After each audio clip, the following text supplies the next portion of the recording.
Okay, I don't know what of this I may have already said in a couple of the other videos. I was trying to make comments on somebody else's video, and I think they hid them, so I don't think any of those viewers will get here unless by accident anyway.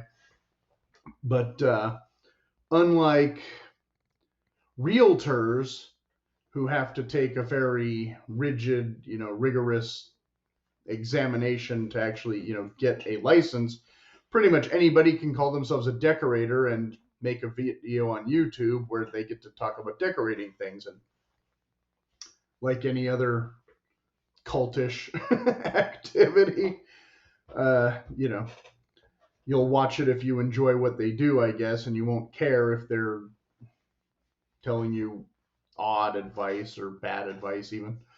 Um, I had seen a quote.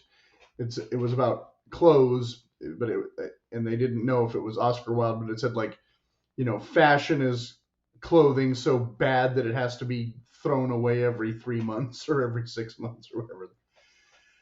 Now, when you're decorating a house, obviously you typically can't afford to throw everything away every 3 or 6 months. You have to, put some stuff in storage or have the same couches for several years, have the same bed sheets for several, at least 2 years probably. Um, so I don't know all the terminology. They bandy these words around like that makes them experts. Again, unlike a realtor, excuse me, who has to know, very specific terms about actual like home construction or whatever. This is more cosmetic. So window treatment. Okay, why is it a treatment?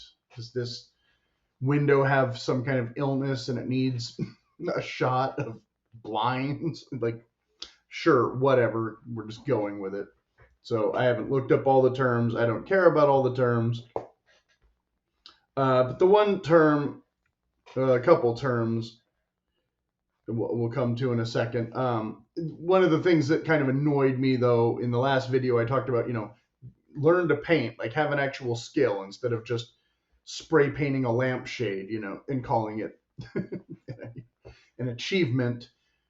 It was kind of my peeve that, people with actual talent are ignored while any half-baked idiot ideas can succeed and thrive because we have the internet now is kind of unnerving or annoying. But it's not like the end of the world. Again, if you don't have the money or the space, you're not going to copy everything they do anyway or try.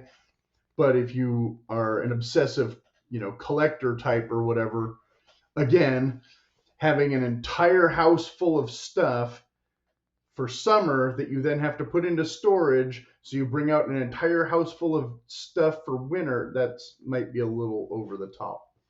Not the way I would recommend you go. If you have kids who tend to destroy stuff instead of being quiet little bookish children, yeah, you need to get them into more outdoor activities or teach them how to respect property, I guess, at a young age. Because obviously, when I was young, I didn't want a house that was a museum. I wanted a house that I could live in and enjoy.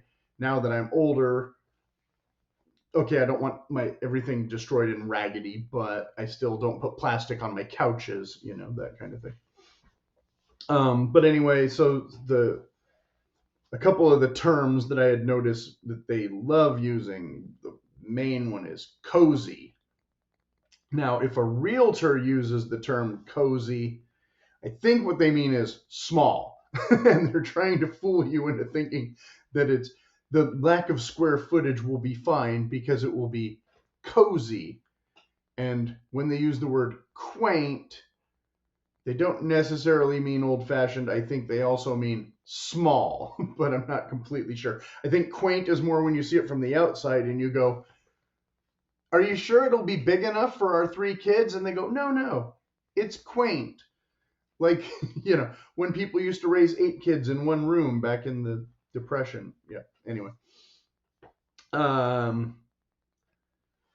So they, yeah, they use the term, and then another term they like to use is warm or homey.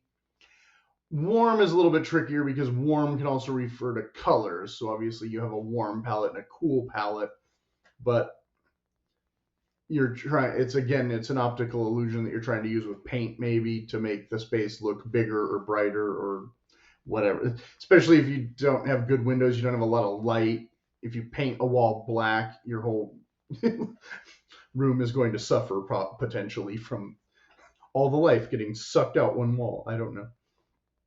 But most decorator ideas, they show these big, extravagant, elaborate rooms, and then they want to make them look cozy. They want to make big look small. Whereas your problem, typically decorating, is going to be the opposite. You're not going to have enough space to also have a giant red brick fireplace and a stuffed statue of the lion that you shot in Africa and your dog head bust next to the Beethoven head bust next to the Shakespeare head next to your 3 bookshelves with all the books you never read. Like in these catalogs and things, they always show these grand rooms. And well, if you live in an apartment, you just forget it. But if you live in a moderate house, again, like I said back in I think the first design video, good luck trying to make something in California not look like something in California to begin with.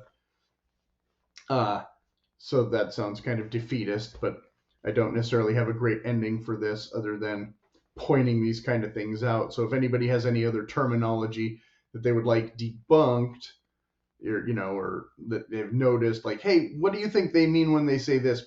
Go ahead and leave that in the comments, and I'll try and react to that. And so, I mean, what else is there to say except, Wayfair, you don't have any pizza.